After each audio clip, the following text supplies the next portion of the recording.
लोग इनका पैसा भी लेंगे और इनको वोट भी नहीं देंगे। ये भ्रष्टाचार का अड्डा बना हुआ है। ये चुनाव के बाद इसके भ्रष्टाचारों की सारी जांच होगी। ये सारा परिवार जेल में जाएगा। कुरुक्षेत्र में थाने से खुल के हो रही है कि अपना राशन कार्ड लेके आओ, अगर आप यहाँ के वोटर हैं 2000 रुपये दो। तो इस तरीके की खुलेआम क्या आपके संज्ञान में ऐसी चीज़ें हैं, और हैं तो क्या आप इसकी शिकायत की आप? और कुरुक्षेत्र में गडकरी जी आए, हैरानी की बात है कि पैलेस के अंदर रैली करी, वहाँ भी 300 लोग आए। इनके तानाशाह रवैये से तंग, जो इन्होंने हर वर्ग को अपमानित किया ना, लोग उसका बदला वोट से ले रहे। यानी कि ऐसा मतलब क्या, कितना बड़ा खतरा वो समझते 100 करोड़, क्योंकि बार बार आपका नाम लेना पड़ रहा है? कोई ऐसी हरियाणा की पार्टी नहीं, एक बहुजन समाज को छोड़ के, जिसमें सुभाष सुधा ना गए। और ये मौसम वैज्ञानिक है, आज जगह जगह गंदगी के ढेर बना दिए, हमारा पशुओं और हमारा कुत्तों का शहर बना दिया। कुरुक्षेत्र में आज सबसे बड़ी जरूरत है, बच्चे ड्रग्स पे चले गए, रोजगार ना मिले। दोस्तों नमस्कार, मैं हूं सुरेंद्र नैन और इस वक्त हम धर्मनगरी कुरुक्षेत्र में हैं। और आप देख सकते हैं मेरे साथ थानेसर विधानसभा से कांग्रेस के उम्मीदवार और हरियाणा सरकार में रहे मंत्री अशोक अरोड़ा जी है। अरोड़ा साहब, सबसे पहले आपका स्वागत।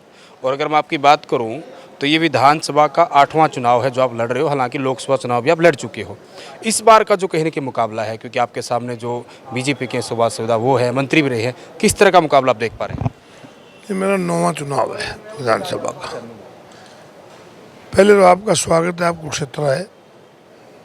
चुनाव जो ये चुनाव है ना, ऐसा चुनाव मैंने कभी नहीं देखा। इस चुनाव में लोग अपने आप ही चुनाव लड़ रहे हैं। लोगों में एक बदलाव की जो चर्चा है ना, वो इतनी क्या है कि लोग कहीं भी जाते हैं, लोग हजारों की संख्या में अपने आप ही आ जाते हैं। कल यहाँ हुड्डा साहब की रैली थी, बरसात हुई 4 बजे, 5 बजे ग्राउंड में पानी भर गया। हुड्डा साहब आए, लोग 1-1 फुट के पानी में बैठ रहे, इधर भीड़ अपने आप ही आ गई। तो ये लहर मुझे लगता है जैसे 87 में जो देवलाल की 85 सीट आई था, ऐसा ही माहौल आज हरियाणा में है। मैंने वो देखा आज हुड्डा साहब की रैली थी, वो तस्वीरें देखी, वीडियो देखी कि आखिर कैसे लोग जो है पानी में मतलब खड़े थे, किस तरीके से कहीं की रैली को सुना उन्होंने।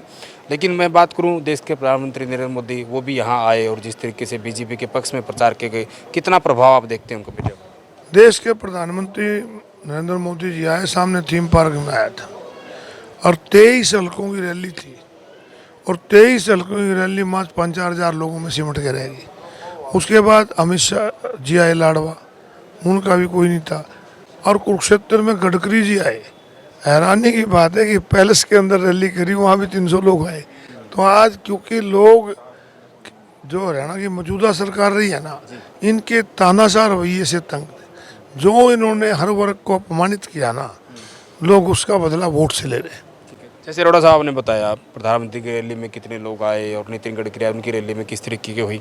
लेकिन मैं सुभाष सुधा की बात करूं, वो जैसे जैसे लोगों के बीच जा रहे हो, लगातार कह रहे हैं इतने सारे काम मैंने करा दिए, करोड़ों रुपये कुरुक्षेत्र में लगा दिया। कहीं ना कहीं वो गीता जयंती की बात करते हैं कि पहले की जो सरकारें थी, कहीं ना कहीं 5-7 हज़ार लोग आते थे, अब 35-35 लाख लोग आते हैं। बहुत सारी चीज़ें यहाँ बढ़ी। तो कह रहे हैं कि जनता जो है, कुरुक्षेत्र की जनता जो विकास के नाम पर मुझे जिताएगी। मुझे हैरानी होती है कि गीता जयंती में लोगों के आने भी अपनी उपलब्धि बताते हैं। गीता जयंती की शुरुआत यहाँ पर स्वामी गणेशानंद जी होते थे, गीता धाम वाले, उन्होंने शुरू की। उसके बाद जो जो सरकारें आती रही उन्होंने की। तो आज गीता जयंती के नाम पे भी अगर ये वोट मांगते हैं, तो गीता जयंती की जो लूट हुई है, गीता जयंती में जो 38 हज़ार की गीता बिकी है, गीता जयंती पे जो 2-2 करोड़ रुपये एक ही टेंट के लिए, एक रात के लिए दे गए हैं, गीता जयंती में जो पैसा खाया गया ना, वो भी तो अपने जुम्मे पाए ना। आज भीड़ की तो उपलब्धि बताते हैं, भीड़ तो मिल रहा है, मिलने में भीड़ आती है। वहाँ तो जो धार्मिक आयोजन था उसको मिलने और व्यापारीकरण में बदल के रख दिया। लेकिन वो कहीं ना कि अरोड़ा साहब, आप जो है ना सुभाष सुधा के रडार पर रहते हैं, वो जहाँ जहाँ जनसभाओं में जाते हैं या रैलियों की बात करो, आपका नाम बड़ी प्रमुखता से लेते हैं कि कहीं लोक दल की बात, पुरानी बात आपकी बताते हैं कि इस तरीके की चीज़ें हैं।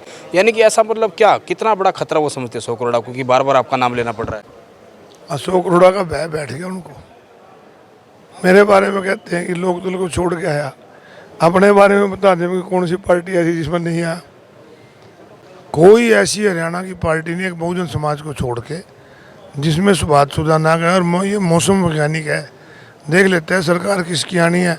मुझे ये डर है कि इस चुनाव के बाद कांग्रेस में भी आ सकता है। अच्छा, मुझे ध्यान है जब मैं लोकसभा चुनाव में यहाँ आया था तो उनकी वीडियो पूरे हरियाणा में वायरल हुई थी। वो खुलकर कह रहे थे कि भाई तारा भाई यूएलबी मिनिस्टर है, जिसको जहाँ भी सीएलयू चाहिए वो मेरे से आके ले ले। उस वक्त उन्होंने कहा था, लेकिन जब अब मैंने पता किया तो इस तरीके की चीज़ें कुरुक्षेत्र में थानेसर में खुल के हो रही है कि अपना राशन कार्ड लेके आओ, अगर आप यहाँ के वोटर हैं 2000 रुपये दो। तो इस तरीके की चीज़ें खुलेआम, क्या आपके संज्ञान में ऐसी चीज़ें हैं, और हैं तो क्या आप इसकी शिकायत की आपने? उन्होंने हमेशा भ्रष्टाचार से पैसा कमाया और लोगों में ये वोट खरीदने की बात करते हैं, परंतु लोग बड़े जागरूक हो चुके हैं। लोग इनका पैसा भी लेंगे और इनको वोट भी नहीं देंगे। ये भ्रष्टाचार का अड्डा बना हुआ है। ये चुनाव के बाद इसके भ्रष्टाचारों की सारी जांच होगी, ये सारा परिवार जेल में जाएगा। अच्छा ठीक है, आखिरी सवाल है मेरा, क्योंकि 4 बार आप भी यहाँ से विधायक रहे, मंत्री रहे, बड़ा पद आप करा, हरियाणा विधानसभा स्पीकर आप रहे, फिर से जैसे आपको जनता कहने की कुरुक्षेत्र की थानेसर की आशीर्वाद देती, तो क्या वो बड़ी चीज़ें जो आप इतने सालों से जो आपका थानेसर होना चाहिए था हरियाणा में, देश के कई नक्शे नंबर 1 पिछड़ा जो रहा है, कि क्या कुछ आप करेंगे? कुरुक्षेत्र बहुत हमारा साफ सुथरा शहर था। कुरुक्षेत्र को इन्होंने आज जगह जगह गंदगी के ढेर बना दिए, हमारा पशुओं और हमारा कुत्तों का शहर बना दिया। कुरुक्षेत्र में आज सबसे बड़ी ज़रूरत है, बच्चे ड्रग्स पे चले गए रोजगार ना मिलने की। हमारा सबसे बड़ा काम होगा बच्चों को दोबारा मुख्य धारा में लेना। एक यहाँ अपराध बहुत बढ़ रहा है, लगातार चोरियाँ, डकैतियाँ, फिरौतियाँ मांगनी, ये हो रहा है। तो सबसे हमारा ज़रूरी काम है इन ज़रूरी चीज़ों पे ध्यान देना, और बाकी यहाँ ट्रैफिक समस्या है, उसके लिए रिंग रोड की योजना बनाना। ठीक है, आखिरी में आप पिछला जो चुनाव था थोड़े से वोटों से हार के थे, शायद 800 साढ़े 800 लगभग था। इस बार अरोड़ा साहब को कितनी उम्मीद है, मार्जिन क्या रहने वाला है? जो अभी आप बता रहे थे ना, पिछला चुनाव में 2-2 हज़ार वोट में ले लिया, ये उसी तरह करते हैं। परंतु अब की बार अलर्ट हैं लोग ये पैसे लेके जाएंगे, लोग पैसे भी खोसेंगे और वोट भी नहीं देंगे। बहुत बहुत शुक्रिया अरोड़ा साहब। तो ये थे कांग्रेस के वरिष्ठ नेता और थानेसर से कांग्रेस के उम्मीदवार अशोक अरोड़ा जी। साफ तौर पर इनका कहना है कि आखिर किस तरीके से सुभाष सूदा जो ऐसे बीजेपी के उम्मीदवार है और सरकारी मंत्री भी रहे, कि आखिर किस तरीके से भ्रष्टाचार कहने की उन्होंने किया, वो सारी की सारी चीज़ें खुलकर कही। और इस बार थानेसर में किस तरह का माहौल है, लोग अरोड़ा साहब को किस तरीके से इनका स्वागत होता है, वो सारे की सारे वीडियो, सारे के सारे कार्यक्रम आपको दिखाते हैं। लेकिन आखिर आपका क्या लगता है, आपका क्या कहना है कि इस बार थानेसर से कौन विधायक बनने वाला है? खुलकर कमेंट करें और वीडियो को दबाकर शेयर करें।